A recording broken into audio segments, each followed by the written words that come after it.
Hi, I'm Renee Walls. I'm an officiant at A Decent Proposal. I also own it and operate it along with my husband. We're both non-denominational ordained ministers, available to do your wedding wherever you are. I wanted to make a series of videos, and I did one earlier, and apparently it was too long for YouTube, so I had to redo it. So this is my redo, okay? And I need to make it a little bit shorter so I can upload it onto YouTube. So this might go kind of quick.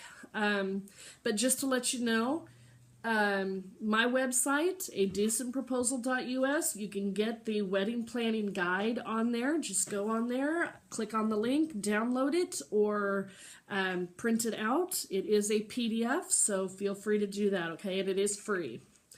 Okay, so I want to get started right away on this. This is the first video of a series of videos that is going to walk you through what to do from the time you're engaged to you saying I do. And the first step, the first video, is going to be 16 to 9 months before your ceremony. All the things you want to do in that period of time, okay? The first thing you want to do is pick your date. All right, you want to pick a date and time that will work best for you, okay? Consider that some of your family and friends may have other obligations or won't be available. Maybe travel is just too far, but pick something that gives everybody enough time to make plans, call in the sitter, make airline arrangements, things like that, okay? The second thing you want to do is start a wedding binder.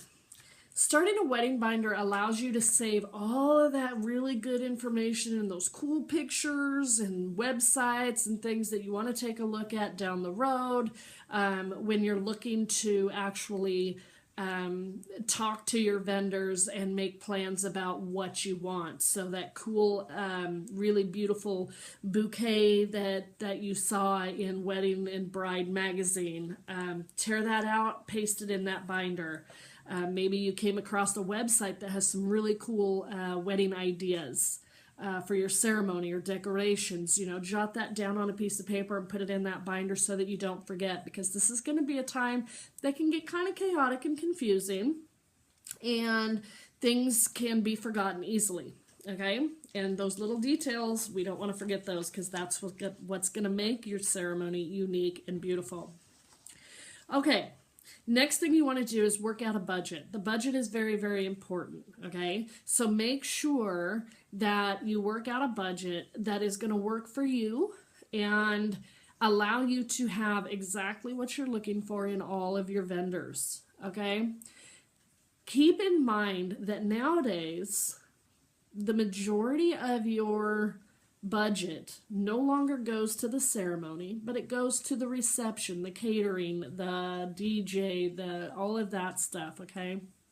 So keep that in mind when you're doing your budgeting. And I will try and post a budget worksheet on my website as well for you to download, okay? The next thing you want to do is pick your wedding party. Some people are going to say, oh, well, I'm your sister, I should be your bridesmaid, or, you know, your fiance's sister may say that. Keep in mind that nobody, okay, is supposed to be your bridesmaid or your matron of honor or your best man or anything like that, okay? You're not obligated to pick a person just because they're related to you. It is nice, but you don't have to, okay? It is up to you. And the first things people are going to say when they find out you've gotten engaged is congratulations and who's in your wedding party. So start thinking about who you'd like to have in your wedding party and start picking out what position they're going to be in, okay, in your party, okay? The next thing you want to do is compile a rough draft guest list. This is a rough draft, so you're going to compile all the names of all the people you ever wanted to see at your wedding, and then we'll whittle it down here in a few months, okay? But anybody you've wanted to invite to your wedding or feel you should invite, put on the list, okay? Hire a planner. Hiring a planner, you don't necessarily have to hire a planner. If you don't have a friend or a family member who can help you plan it, then yes, hiring a wedding planner can remove some of the stress from planning the wedding from you onto the wedding planner. If you can't afford it and it's not in your budget, ask a friend to take over the responsibility of maybe just booking the consultations for your venues, florists, bakers, caterers, things like that. Maybe a friend can take over the responsibility of, booking the tastings for those vendors, okay?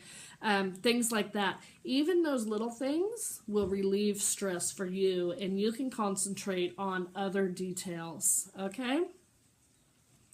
Reserve your date and venue. I cannot stress enough how important it is to reserve your venue and your date early in the process, because they book fast.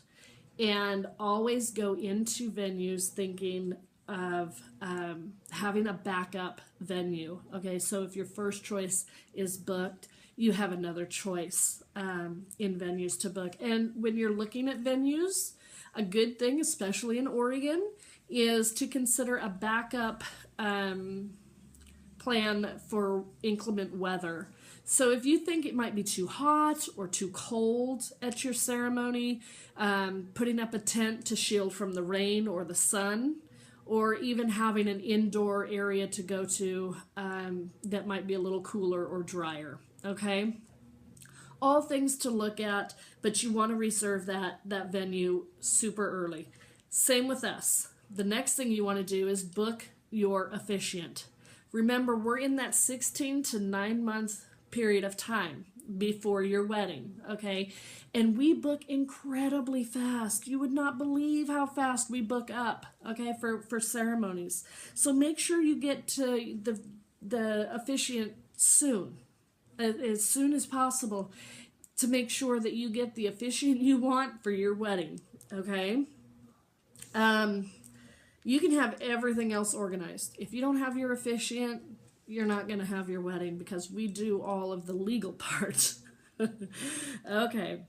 We will go over in the next video I do of the questions you want to ask to make sure that you are booking the right officiant, okay? And that'll be in the next video I do, okay? And that will probably be posted next Monday, so be on the lookout for that. Okay, the next thing you want to do is research your other vendors. Research your other vendors. Look at your florists, look at your caterers, your decorators, all of those people, and research their prices, how much it's going to cost to create your dream wedding, things like that, okay? Your photographer, all of that, okay? Just research, compile all that information, and put it in that binder. That's a great place for it, because later on down the road, that's when we're going to be doing all of the hiring, okay? And reserving and putting down deposits and all of that. All right. Last but not least, that 16 to 9 month period, you've done all the work. You've gotten engaged, okay? You've started your wedding binder. You've gotten your budget. You've picked your party, your wedding party. You've started your guest list. You've done a lot of work in that 16 to 9 month period of time. Now, you get to throw a party. It's a celebration. You're getting married. You got engaged. Now you get to throw your engagement party, okay? This is where you're going to announce your big day. It's a great time to ask friends to be in your bridal party. Your friends, your family, whoever you've chosen to be in your bridal party, this is the time to ask, okay? But note that your engagement party guests should also be a part of your ceremony guests, okay? Your wedding guests, your reception guests, okay? So if you invite them, it doesn't have to happen that way, but if you invite them to your engagement party, you should probably plan on inviting them to the wedding and the reception also, because if you don't, they're going to go, well, we went to the engagement party, but when is the wedding, right? Okay, So those are the things you want to do within your 16 to 9-month period of time. Okay? Like I said, next week I will do a video on what questions to ask your officiant and make sure that your officiant is the right person for you guys. All right? Until then, have a great week. Love you guys, and we will see you later.